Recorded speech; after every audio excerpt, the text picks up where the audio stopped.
Hi കൂട്ടുകാരെ, പുതിയൊരു വീഡിയോയിലേക്ക് എല്ലാവർക്കും സ്വാഗതം. അങ്ങനെ ഇനി രൗദ്രതി അമ്മയ്ക്ക് ഇങ്ങനെ ഭക്ഷണം കൊണ്ടുവന്ന് കൊടുക്കണ്ട കേട്ടോ. അപ്പോൾ ഈ ഒരു വർഷം അവിടെ ഉത്സവം നടക്കുമോ എന്നൊക്കെ ഇങ്ങനെ ചോദിച്ചും കൊണ്ടിരിക്കുകയാണ് കേട്ടോ. അപ്പോൾ ഈ സമയത്തൊന്നും എനിക്കറിയില്ല, അമ്മ വിചാരിച്ചിട്ടുണ്ടെങ്കിൽ ഉത്സവം ഉണ്ടാവും എന്നൊക്കെ പറയാൻ കേട്ടോ. അപ്പോൾ രൗദ്രതി അമ്മയുടെ ആ ലക്ഷ്യം എന്ന് പറയുന്നത് ഇവരെ മാഷിനെ കൊല്ലുക എന്നുള്ളതാണല്ലോ. അപ്പോൾ അതുകൊണ്ട് തന്നെ ഈ വീട്ടിൽ നിന്ന് ഭക്ഷണം കഴിക്കില്ല എന്ന് പറഞ്ഞ് ഭക്ഷണം കൊണ്ടുവന്നിരിക്കുകയാണല്ലോ. അങ്ങനെ ഞാനിതാ ഭക്ഷണം വാങ്ങിക്കൊണ്ടുവന്നിരിക്കുന്നു, അമ്മ എടുത്ത് കഴിച്ചോളൂ എന്ന് പറയാം കേട്ടോ. ആ സമയം നീ അതോടെ വെച്ചിട്ട് പോയിക്കോളൂ എന്ന് പറയാണ്.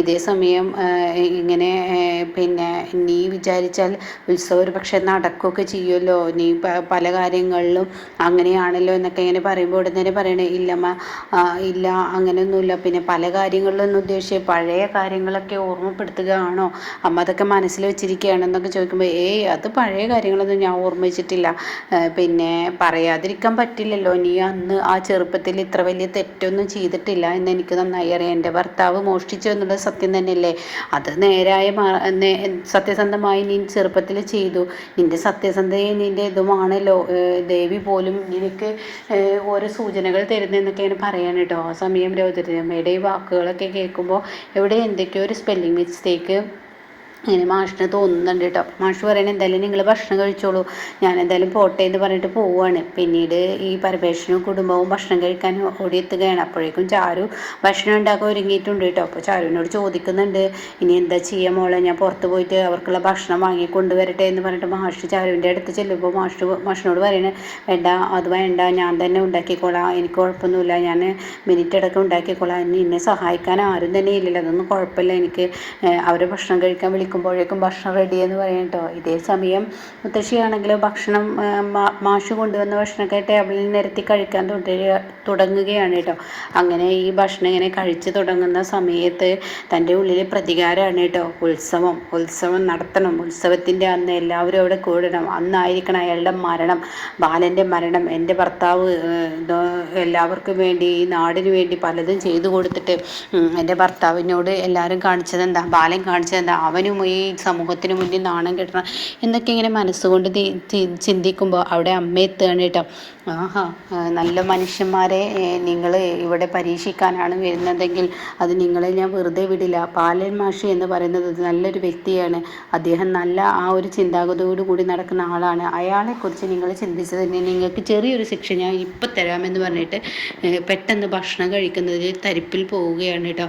അപ്പോഴേക്കും രൗദ്രജമ്മ ആ ഭക്ഷണം തരിപ്പിൽ പോകുമ്പോൾ വെള്ളം എടുക്കാൻ ഇങ്ങനെ ബുദ്ധിമുട്ടാണ്.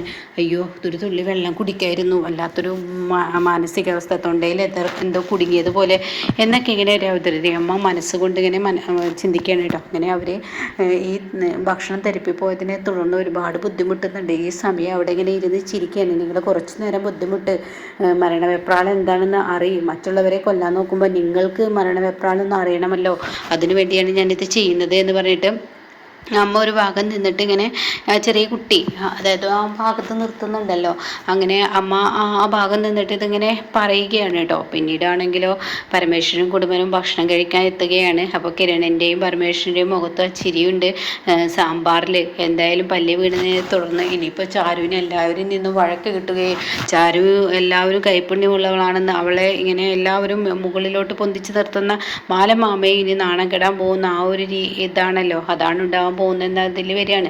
അങ്ങനെ എല്ലാവരും ഭക്ഷണം കഴിക്കാൻ വന്നിരിക്കണം, ഇരിക്കുന്നൊക്കെ പറഞ്ഞ് ബാലമാമ ഇരുത്തുകയാണ് കേട്ടോ. അങ്ങനെ എല്ലാവരും ഭക്ഷണം കഴിക്കുന്നതിൻ്റെ ഇടയ്ക്ക് പെട്ടെന്ന് ഇവർ ഇരിക്കുകയാണ്. ഇവിടെയോട് പറയണ സാമ്പാർ ഒഴിക്കട്ടെ എന്ന് ചോദിക്കുമ്പോൾ അയ്യോ ഞങ്ങൾക്ക് സാമ്പാർ ഇഷ്ടമല്ല എന്ന് പറയും കേട്ടോ. അത് കേട്ടോടെ തന്നെ അതെന്താ നിനക്ക് ഇഷ്ടമാണല്ലോ പരമേശ്വരൻ, എനിക്കിപ്പോൾ സാമ്പാർ എന്ന് വെച്ചാൽ ജീവനാണല്ലോ.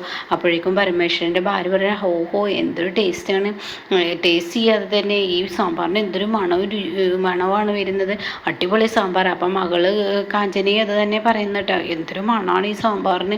അപ്പോൾ എല്ലാവരും സാമ്പാറിനെ കുറിച്ച് ഇങ്ങനെ കാര്യങ്ങൾ ഇങ്ങനെ പറയുമ്പോൾ ഇപ്പുറത്ത് ഹേമയും അതുപോലെ തന്നെ അശ്വതിയും രമേശനും ഇങ്ങനെ തളർന്നിരിക്കുന്നുണ്ട്. അപ്പോൾ അത് കാണുന്നതിനോടുകൂടി ഇവരെന്താ അവിടെ ഇങ്ങനെ തളർന്നിരിക്കുന്നത് എന്നിങ്ങനെ പരമേശ്വരൻ പറയുമ്പോൾ കിരൺ പറയണം, പല്ല് ഇട്ട സാമ്പാർ കഴിച്ചിട്ടുണ്ടാവും, അതിൻ്റെ തളർച്ചയായിരിക്കും അവർക്ക്, അതിൻ്റെ ആ തളർച്ചയാണ്, അത് കഴിച്ച് അതിൻ്റെ സത്യാവസ്ഥ അറിഞ്ഞപ്പോഴുള്ള പ്രശ്നങ്ങളായിരിക്കും എന്നൊക്കെ എന്നെ പറയുന്നുണ്ട് കേട്ടോ. കേട്ടോ. എന്തായാലും വാ നമുക്ക് കഴിക്കാതിരിക്കാന്ന് പറഞ്ഞിട്ട് അവർ കഴിക്കുകയാണ്. അപ്പോഴേക്കും സാമ്പാർ വിളമ്പാൻ നേരം പരമേശ്വരൻ പറയുന്നത് വേണ്ട വേണ്ട ചാരു, എനിക്ക് സാമ്പാർ ഇഷ്ടമില്ല. അപ്പോൾ മാഷ് പറയും നിനക്ക് എന്താ സാമ്പാർ ഇഷ്ടമില്ലാത്ത, നീ ഇഷ്ടപ്പെട്ടിരുന്ന ഒരു വ്യക്തിയാണല്ലോ. അല്ല പരിപ്പ് അതൊരു അലർജിയാണ്, പരിപ്പ് എനിക്ക് അലർജിയാണ്, ഗ്യാസിൻ്റെ പ്രശ്നം വരുമെന്ന് പറയാനിട്ടോ. എനിക്ക് രസം ഒഴിച്ചോളൂ. അല്ല നീ കഴിക്കുക, എന്തൊരു രുചിയാണ്. അപ്പോൾ മാഷ് ഇങ്ങനെ കഴിച്ചു തുടങ്ങിയിരിക്കുകയാണ്. അപ്പോൾ പരമേശ്വരൻ പറയും നീ കഴിക്കടാ, അപ്പോഴാണ് പല്ലിയെ കിട്ടുക. പല്ലിയെ കിട്ടുന്നതിനോടുകൂടി നിനക്ക് ചെറിയൊരു ബുദ്ധിമുട്ട് ഇപ്പോൾ അവരനുഭവിക്കുന്ന പോലെ നീ അനുഭവിക്കും എന്നൊക്കെ എൻ്റെ മനസ്സുകൊണ്ട് പറയാണ്. അങ്ങനെ പല്ലി വീണ സാമ്പാർ കഴിക്കുക എന്നിങ്ങനെ പരമേശ്വരൻ പറയുമ്പോൾ ഉടൻ തന്നെ പരമേശ്വരൻ രസം ഒഴിച്ചു കൊടുക്കുകയാണ് കേട്ടോ ചാരു. അങ്ങനെ കിരണിൻ്റെ അടുത്തോട്ട് ഈ സാമ്പാറുമായി പോകുമ്പോൾ കിരൺ പറയാണ് എനിക്ക് വേണ്ട സാമ്പാർ, എനിക്കും മാമൻ പറഞ്ഞതുപോലെ തന്നെ രസം മതി എന്ന് പറയണം. അങ്ങനെ ഒഴിച്ചോളൂ എന്ന് പറയുമ്പോൾ വേണ്ടാന്ന് പറയാം. അപ്പോഴാണ് കാഞ്ചന പറഞ്ഞത് നല്ല ടേസ്റ്റുള്ള സാമ്പാറാണ്, വേണമെങ്കിൽ കഴിച്ചു, ഞങ്ങളൊക്കെ രുചി നോക്കുമ്പോൾ എന്ത് ടേസ്റ്റാണ്, ഇതേ പറയാതിരിക്കാൻ വയ്യ എന്നൊക്കെ പറഞ്ഞ് പരമേശ്വരൻ്റെ ഭാര്യ പറയാണ് നല്ല രുചിയാണ് കേട്ടോ, ഞങ്ങളൊക്കെ ഒന്ന് കഴിക്കേണ്ട സാമ്പാർ തന്നെയാണ് ഇത് എന്നൊക്കെ പറയെങ്കിലും കൂടിയിട്ട് അവരാരും പല്ലി വീണതായതുകൊണ്ട് കഴിക്കില്ല കേട്ടോ. അപ്പോൾ ഈ സമയം തൻ്റെ ഭാര്യയെയും മകളെയും എങ്ങനെ ഇപ്പോൾ ഈ പല്ലി വീണ സാമ്പാർ കഴിപ്പിക്കാതിരിക്കും. നിങ്ങൾ സാമ്പാർ കഴിക്കണ്ട, നിങ്ങൾ ഈ രസം ഒന്ന് കൂട്ടി നോക്കുക, നിങ്ങൾ നിങ്ങളുടെ ഇഷ്ടത്തിന് ഭക്ഷണം കഴിച്ചോളൂ, ഭക്ഷണ കാര്യത്തിൽ മറ്റുള്ളവരുടെ അഭിപ്രായം ഒന്നും കേൾക്കാൻ പറ്റില്ലെന്ന് മകളും ഭാര്യയും പറയുന്നു കേട്ടോ. അങ്ങനെ അവർ സാമ്പാർ ഇട്ട ഭക്ഷണം തന്നെ കഴിക്കുകയാണ്.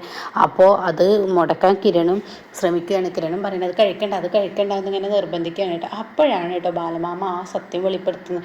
ബാലമാമ പറയണേ അതെ, മുമ്പ് എൻ്റെ മോളൊരു സാമ്പാർ ഉണ്ടാക്കിയിരുന്നു, ആ സാമ്പാറിൽ പല്ലി വീണു, ആ സാമ്പാറാണ് കഴിച്ച് എൻ്റെ ഭാര്യയും എൻ്റെ മക്കളും മരുമനും അവിടെ തളർന്ന് ഛർദ്ദിച്ച് കിടക്കുന്നത്, അത് എൻ്റെ ചാരുമോൾ എടുത്ത് കളയുകയും ചെയ്തു, ഇത് പുതിയ സാമ്പാറാണെന്ന് പറഞ്ഞിട്ടോ. അത് കേൾക്കുന്നതിനോട് കൂടി അയ്യോ എന്ത് പണിയാണ് ഇപ്പോൾ ഉണ്ടായത് എന്നുള്ള ലെവലിൽ. പക്ഷേ തൻ്റെ ഭാര്യയും മകളും കഴിക്കുമ്പോൾ അവർക്കൊരു ആശ്വാസവും ആവുകയാണ് കേട്ടോ. എന്നാൽ ഇവിടെ രൗദ്രതി അമ്മ ശിക്ഷ കൊടുത്തു തുടങ്ങുകയാണ്. മുത്തശ്ശി ഭക്ഷണം കഴിക്കുന്നതിനിടെ തരിപ്പിപ്പോയതിനെ തുടർന്ന് വെള്ളം എടുക്കാൻ തുടങ്ങുമ്പോൾ വെള്ളത്തിൻ കുപ്പിയിൽ കൈ വെക്കുമ്പോഴേക്കും വെള്ളം ബോട്ടിൽ ഇങ്ങനെ പതിയെ നീങ്ങി പോവുകയാണ് കേട്ടോ. ഇത് കാണുന്ന രൗദ്രതി അമ്മക്ക് ആകെ പേടിയാണ്. ഈശ്വര ഇതെന്താ വെള്ളം ബോട്ടിൽ തനിയെ നീങ്ങുന്നത്. അങ്ങനെ അമ്മ വീണ്ടും ആ വെള്ളം ബോട്ടിൽ എടുക്കാൻ നോക്കുകയാണ്. അങ്ങനെ ആ ടേബിളിൽ നിന്ന് ആ വെള്ളം താഴോട്ട് വീണ് വെള്ളം ഫുള്ളായി പോവുകയാണ് കേട്ടോ. പിന്നീട് അതിൽ ഒരൊറ്റ വെള്ളമേ ഉണ്ടാവുള്ളൂ. ഇതേ സമയം നിങ്ങളെ നല്ല മനുഷ്യന്മാരെ പരീക്ഷിക്കാനും കൊല്ലാനും വരുന്നതെങ്കിൽ നിങ്ങളെ ഇഞ്ചിഞ്ചായി കൊല്ലുന്നത് ഞാൻ കാണിച്ചുതരാം, നല്ലൊരു വ്യക്തികളാക്കിയിട്ട് ഇനി ഈ നാട്ടിൽ നിന്ന് നിങ്ങളെ ഞാൻ പറഞ്ഞു വിടത്തുള്ളൂ എന്ന് അമ്മ മനസ്സുകൊണ്ട് പറയാൻ കേട്ടോ. എന്നിട്ട് മുത്തശ്ശിക്ക് ഒരു തുള്ളി വെള്ളം കിട്ടില്ല. മുത്തശ്ശിയാണെങ്കിൽ ഈശ്വര എൻ്റെ തൊണ്ട ആകെ എരിവ് കൊണ്ടും ബുദ്ധിമുട്ടുന്ന, ഒരു തുള്ളി വെള്ളം കുടിച്ചില്ലെങ്കിൽ ഞാൻ ഇപ്പം മരിച്ചു പോകും എന്നാ പേടിയോട് കൂടി മുത്തശ്ശി താഴോട്ട് വീഴാണ് കേട്ടോ. പിന്നീട് മുത്തശ്ശി ആ വെള്ളം ബോട്ടിൽ എടുക്കാൻ അടുത്ത് കൈ വെക്കുമ്പോഴേക്കും അമ്മ വീണ്ടും ആ വെള്ളം ബോട്ടിൽ അങ്ങോട്ട് നീക്കി കളയാണ് കേട്ടോ. അങ്ങനെ വെള്ളം ബോട്ടിൽ കിട്ടാൻ വേണ്ടി ഒത്തിരി ബുദ്ധിമുട്ടും, പക്ഷേ വെള്ളം ബോട്ടിൽ കിട്ടില്ല. ലാസ്റ്റ് അമ്മ ഇത്ര മതി ഇവരായിട്ട് ബുദ്ധിമുട്ടിച്ചത്, ഇപ്പോൾ ഏകദേശം മരണവെപ്രാളം എന്തെന്ന് ഇവർ തിരിച്ചറിഞ്ഞിരിക്കുന്നു, അപ്പോൾ അതുകൊണ്ട് ഇത്ര മതി, ഇന്നത്തേക്ക് ഇത് മതി, ഇനി ആ ഒരു ഒറ്റ വെള്ളം കുടിക്കട്ടെ എന്ന് പറഞ്ഞിട്ട് അമ്മ രൗദ്രതി അമ്മയ്ക്ക് ആ ബോട്ടിൽ എടുക്കാനുള്ള ആ ഒരു ഇത് കൊടുക്കുകയാണ്. അതോടുകൂടി ആ ബോട്ടിൽ എടുത്ത് അതിലൊരു ഒറ്റ വെള്ളം എടുത്ത് കുടിക്കുകയാണ് കേട്ടോ. പിന്നീടാണെങ്കിലോ ആ വെള്ളം കുടിക്കുമ്പോൾ തനിക്കൊരു എന്താ പറയേണ്ടതില്ല, എനിക്കൊരു ആശ്വാസമാകുമ്പോൾ ഇന്നത്തേക്കുള്ള ശിക്ഷ ഇത് മതി, ബാലമാമയെയും ചാരുവിനെയും കഷ്ടപ്പെടുത്താൻ നിങ്ങൾ ഒരുങ്ങുകയാണെങ്കിൽ ഇതിൻ്റെ ഡബിൾ കഷ്ടപ്പാട് നിങ്ങൾ അനുഭവിക്കേണ്ടി വരും. അതല്ല ഒരു നല്ല മനുഷ്യനാവും. നിങ്ങളുടെ ഭർത്താവ് ചെയ്ത തെറ്റ് അത് ന്യായീകരിക്കുന്നു. ദേവിയുടെ സ്വർണ്ണാഭരണങ്ങൾ, എൻ്റെ സ്വർണ്ണാഭരണങ്ങൾ മോഷ്ടിച്ചതും പോരാ, അതിൻ്റെ സത്യാവസ്ഥ പറഞ്ഞതിന് നിങ്ങളുടെ ഭർത്താവ് മരിച്ചതില്ല, അതിന് ബാലന് ഒരു യാതൊരു തെറ്റുമില്ല എന്നൊക്കെ ഇങ്ങനെ അമ്മ പറയുകയാണ് ആ കുഞ്ഞിൻ്റെ വേഷത്തിൽ കേട്ടോ. അപ്പോൾ ഇങ്ങനെയൊക്കെയുള്ളൊരു എപ്പിസോഡാണ് ഇനി വരാനിരിക്കുന്നത്.